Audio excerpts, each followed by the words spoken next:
Let's see this question. इसमें बोला है the reaction H2S plus H2O2 से S प्लस 2H2O बन रहा है, इसका मतलब क्या है? ओके, तो इसमें बोला है H2O2 as a oxidizing agent work कर रहा है या H2O2 as a reducing agent work कर रहा है, क्या होगा? तो हम यहाँ पे कॉन्सेप्ट यूज़ करेंगे कि ऑक्सीडाइजिंग एजेंट क्या होते हैं और रिड्यूसिंग एजेंट क्या होते हैं। तो हम बेसिकली रेडॉक्स रिएक्शन में आइडेंटिफाई करेंगे हु इज ऑक्सीडाइजिंग एजेंट, ये होता क्या है। तो कौन होता है ऑक्सीडाइजिंग एजेंट? वो होता है जो किसी दूसरे का ऑक्सीडेशन करे, खुद का रिडक्शन करे। एंड रिड्यूसिंग एजेंट वो होता है जो खुद का ऑक्सीडेशन करे और किसी दूसरे सब्सटेंस का रिडक्शन कर सकता है।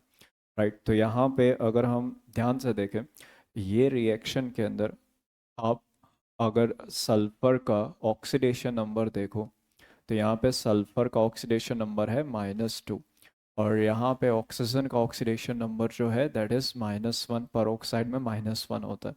और सल्फर का ऑक्सीडेशन नंबर यहाँ पे S में 0 है और ऑक्सीजन का यहाँ पे ऑक्सीडेशन नंबर -2 है।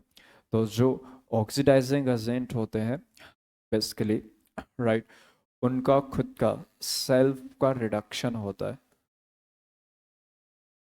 और किसी दूसरे का वो ऑक्सीडेशन करते हैं। और रिड्यूसिंग एजेंट जो होते हैं उनका खुद का सेल्फ का ऑक्सीडेशन होता है।